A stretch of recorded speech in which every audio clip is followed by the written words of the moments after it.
Electronic media వారందరికీ good evening అండి. జగన్మోహన్ రెడ్డి గారు ఆయన ప్రజలిచ్చిన షాక్కు అంటే ప్రజలిచ్చిన బిగ్ షాక్తో 11 సీట్లకు పరిమితమైన ఆ షాక్లోంచి ఇంకా కోలుకోలేదు.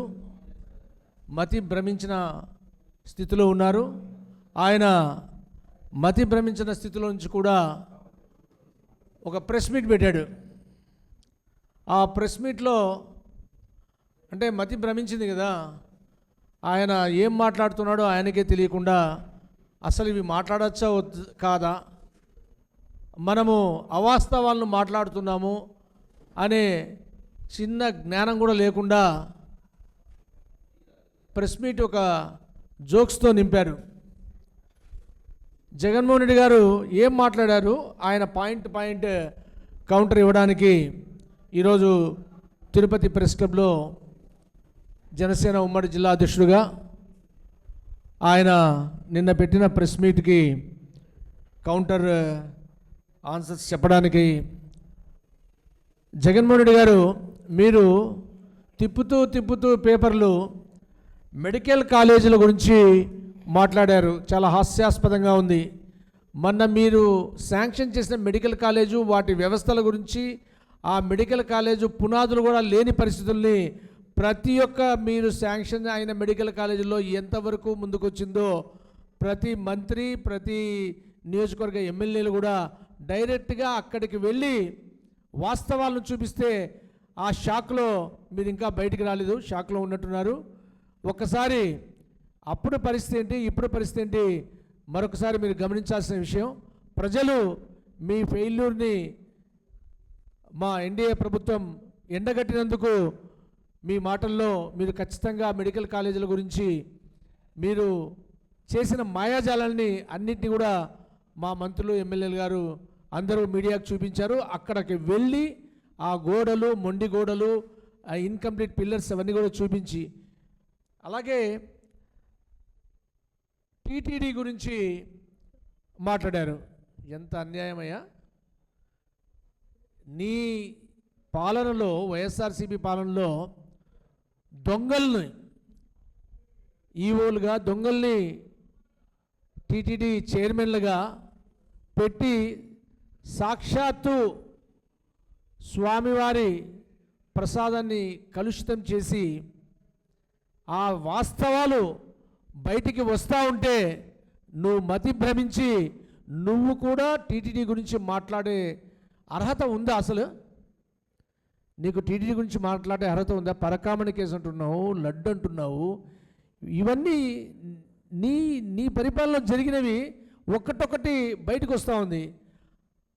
అది ఈ పరిపాలనలో అని భ్రమపడుతున్నావు. నీ పరిపాలనలో జరిగిన నెయ్యిదైతే ఏమి, నీ పరిపాలనలో జరిగిన పరకామణి కేసు అయితే ఏమి, మీ వాళ్ళు మర్డర్ల స్పెషలిస్టులు కదా, మధ్యలో సూర్యుని, అలాగే మీ పినతండ్రి గారిని, వాళ్ళని మర్డర్ చేసినప్పుడు వాళ్ళ ఏవైతే ఉన్నారో ఆ కేసులో వాళ్ళందరినీ ఒక్కరొక్కరుగా మర్డర్ చేసే చరిత్ర కలిగింది మీకు.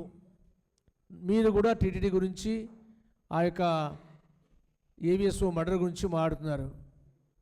ఏమన్నా మతి భ్రమించిందా? ఒకసారి చూపించుకోవాలా. అప్పుడప్పుడు ఇంగ్లాండ్ వెళ్తున్నావు, అందుకే ఏమో ఈ యొక్క సైకాట్రిస్ట్ని కన్సల్ట్ చేయడానికి వెళ్తున్నట్టున్నావు. అది దాని గురించి కూడా ఆరా తీసి బయట పెడతాం. అలాగే పెద్ద జోకు, వైజాగ్ స్టీల్ ప్లాంట్ అంట. ఆ రోజు వైజాగ్ స్టీల్ ప్లాంట్ గురించి ఇమీడియట్గా రియాక్ట్ అయ్యి అమిత్ షా గారిని కలిసి దాని గురించి కేంద్రానికి తెలియజేసిన వ్యక్తి పవన్ కళ్యాణ్ గారు. అందరికీ తెలుసు నువ్వేం చేసావు, పవన్ కళ్యాణ్ గారు ఏం చేశారు అని.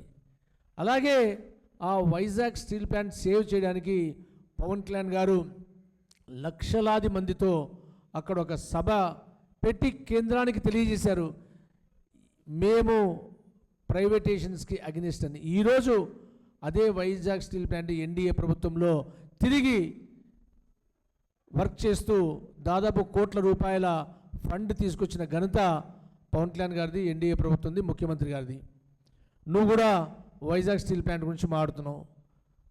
అలాగే చంద్రబాబు గారు కేసెస్ గురించి మాట్లాడారు. చట్టం తన పని తను చేసుకుంటా పోతా ఉంది. ఈ కేసులు ఇవన్నీ నీకు ఆ కేసులు కొట్టించడం ఎట్లా, కేసులతో లాయర్లతో ఎలా కొమ్ము కావాలి ఏంటి, ఇవన్నీ కూడా నీకు వెన్నతో పెట్టిన విద్య. 16 నెలలు జైల్లో కూర్చున్నావు, ఎన్నో కేసులు నీ మీద ఉన్నాయి, ఎన్నో కేసుల్లో నువ్వు ముద్దాయివి. అటువంటి పరిస్థితి మా ముఖ్యమంత్రి గారికి లేదు, అటువంటి ఆలోచన లేదు. చట్టాన్ని గౌరవించే వ్యవస్థ మా ముఖ్యమంత్రి గారైతేమి, మా పవన్ కళ్యాణ్ గారైతేమి, మా ఎన్డీఏ ప్రభుత్వం చట్టాన్ని గౌరవిస్తుంది. చట్టం తన పని తను చేసుకుంటూ పోతుంది. అలాగే సూపర్ 6 హామీలపై మాట్లాడుతున్నాం. సూపర్ 6 హామీల్లో మహిళలకు ఉచిత బస్సు మొదలైంది. అదే హామీల్లో గ్యాస్ సిలిండర్ ఇచ్చారు. స్కూల్ విద్యార్థులకు నువ్వు ఏదైతే అందరికీ ఇస్తానని చెప్పి పిల్లలకి ఒక్కరితో ఆఫ్ చేసావో, ఈరోజు మా ఎన్డీఏ ప్రభుత్వం, కూటమి ప్రభుత్వము ఎంతమంది పిల్లలుంటే అంతమంది కూడా 15,000 రూపాయలు ఇస్తూ ఉన్నారు. ఇలాగా పెన్షన్ల విషయం, పెన్షన్లు తీసుకుంటే నువ్వు చెప్పి పెన్షన్లను పెంచుతామని ప్రజలను మోసం చేసి 250 పెంచితే అదే పెన్షన్లు మా ప్రభుత్వం, ఎన్డీఏ ప్రభుత్వం 1వ తారీఖు అక్కడున్న ఎమ్మెల్యేలు అయితేమి, మంత్రులు అయితేమి, వాళ్ళు ప్రజల వద్దకు వెళ్ళి 1వ తారీఖే వాళ్ళకి పెన్షన్లు ఇచ్చే పరిస్థితి ఈ ప్రభుత్వంలో, ఎన్డీఏ ప్రభుత్వం హామీలో నిలుపుకున్న మాట. ఒకేసారి 4,000 రూపాయలు పెన్షన్ ఇవ్వడమే కాకుండా వికలాంగులకి 6,000 రూపాయలు, అలాగే డయాలసిస్ పేషెంట్స్కి 10,000 రూపాయలు, అలాగే ఫుల్ బెడ్ రిడన్ పేషెంట్స్కి 15,000 రూపాయలు పెన్షన్లు ఇచ్చిన ఘనత ఎన్డీఏ ప్రభుత్వాన్ని మేము తెలియజేస్తున్నాం. రైతుల రుణమాఫీ, రైతుల గురించి నీకు మాట్లాడే నైతిక హక్కు ఉందా? రైతు గురించి ఎప్పుడన్నా నువ్వు ఆలోచించావా? రైతుకి ఏం చేయాలా, వాళ్ళకి సబ్సిడీలు ఎలా ఇవ్వాలా, వాళ్ళకి ఎరువులు ఎలా ఇవ్వాలా, వాళ్ళకి ఉచిత కరెంట్, ఇవన్నీ ఎప్పుడన్నా నువ్వు ఆలోచించావా రైతు గురించి? మా పవన్ కళ్యాణ్ గారు అధికారంలో లేని సమయంలోనే కౌలు రైతులు కుటుంబాలను ఆదుకోవాలని దాదాపు ఆత్మహత్య చేసుకున్న 3,000 మంది కుటుంబాలకి పవన్ కళ్యాణ్ గారు దాదాపు 30 కోట్ల రూపాయలు, అంటే ఒక్కొక్క కుటుంబానికి 1,00,000 రూపాయలు ఇవ్వడమే కాకుండా ఆ కుటుంబంలో కొంతమంది వాళ్ళ పిల్లల గురించి అడిగితే వాళ్ళని దత్తత తీసుకున్న పరిస్థితి పవన్ కళ్యాణ్ గారిది. అధికారంలో లేకనే రైతు కుటుంబాలను ఆదుకున్న నాయకుడు పవన్ కళ్యాణ్ గారు. అలాగే నువ్వు ఆ రోజు కేంద్రం ఇచ్చిన డబ్బుని 1 రూపాయి కూడా నువ్వు యాడ్ చేయకుండా ఆ డబ్బుని రైతులకు ఇచ్చి నీ ఖాతాలో వేసుకొని నువ్వు ఇచ్చినట్టు చూపించుకున్నావు. అదే మా ప్రభుత్వం రైతులకు 20,000లో 6,000 రూపాయలు కేంద్రం ఇస్తే 14,000 రూపాయలు విడతల వారీగా రైతులకు ఇస్తున్న ప్రభుత్వం మా ఎన్డీఏ ప్రభుత్వం, మా ముఖ్యమంత్రి వర్యులు, మా ఉప ముఖ్యమంత్రి వర్యులు. రైతులకు నీ సమయంలో ఏ రోజైనా పంట కొనిన దాఖలాలు ఉన్నాయా? వైఎస్ఆర్సీపీ ప్రభుత్వంలో, నీ ప్రభుత్వంలో జగన్మోహన్ రెడ్డి గారు మీరు చూడాలి, మాటలు మాట్లాడేటప్పుడు మన ఎంత మాటల్లో నిజమని ప్రజలు చెవుల్లో పూలు పెట్టుకోలేదు. ఆ కాలంలో నువ్వు నీ మీటింగ్ అంటే ఒక లారీ ఫ్లవర్స్ తెప్పించి ప్రజలందరూ చెవుల్లో పెట్టి మాట్లాడేవాడివి, ఎందుకంటే నీ మాటలన్నీ చెవులో పూలు పెట్టే మాటలు కాబట్టి. అదే మా ప్రభుత్వం వచ్చిన తర్వాత రైతుల దగ్గర నుంచి ధాన్యం కొనుగోలు చేసిన 24 గంటల రూపాయల్లో 24 గంటల్లో వారి ఖాతాల్లో డబ్బు జమ చేస్తున్న ఇది ఘనత ఎన్డీఏ ప్రభుత్వాన్ని. రైతుల గురించే మాట్లాడే నైతిక హక్కు లేని వ్యక్తి జగన్మోహన్ రెడ్డి గారు మీరు. అలాగే ఎస్సీ ఎస్టీ బీసీ మైనారిటీస్, ఓరి పాసుగులా ఏం మాట్లాడినావయ్యా? ఏనాడైనా ఎస్సీ ఎస్టీల గురించి ఆలోచించావా? అత్యంత ప్రమాదకరంగా ఎంతటి దుర్మార్గమైన పని చేశావంటే ఎస్టీ సప్లై నిధుల్ని మళ్లించావు. అవేవో నవరత్నాల కోసం నీ యొక్క బూటకపు హామీలని నువ్వు నిజం చేయడానికి కోసం చేయాలనే ప్రయత్నంలో ఏం చేయలే. నీ హామీలు ఏవి నువ్వు నిరూపించలే. చెప్పావు కదా, అమ్మ ఒడి అన్నావు, అందరి పిల్లలకి ఇస్తా అన్నావు, ఇవాళ ఒకరికి ఇచ్చావు. రుణమాఫీ అన్నావు, 2000 పెంచుతా అన్నావు, 250గా పెంచావు. నీ నవరత్నాలు కాదు, అవి నవరంధ్రాల్లో ఆ రోజు ప్రజలకు రక్తం కారేటట్టు చేశావు. కాబట్టి నిన్ను 11 సీట్లకు ప్రజలు పరిమితం చేశారని మరొక్కసారి తెలియజేస్తున్నాం. నువ్వు ఆనాడు ఎస్సీ ఎస్టీ సప్లాన్ నిధులను దారి మళ్లించావా లేదా అని మేము నిన్ను అడుగుతున్నాం. దీనికి ఆన్సర్ నువ్వు చెప్పాల్సి వస్తుంది. అలాగే దుల్హన్ పథకాన్ని 2022లో రద్దు చేసావు. మైనారిటీల మీద నువ్వు కపట ప్రేమ చూపిస్తున్నావు. బీసీలని మోసం చేసావు. బీసీలకు ఏమన్నా నీ ప్రభుత్వంలో వాళ్ళకి న్యాయం జరిగిందా? ఎస్సీ ఎస్టీలకు అన్యాయం, బీసీలకు అన్యాయం, మైనారిటీస్కి అన్యాయం. వాళ్ళ మీద ఈరోజు ఏదో ప్రేమ ఉలకబోస్తున్నావు.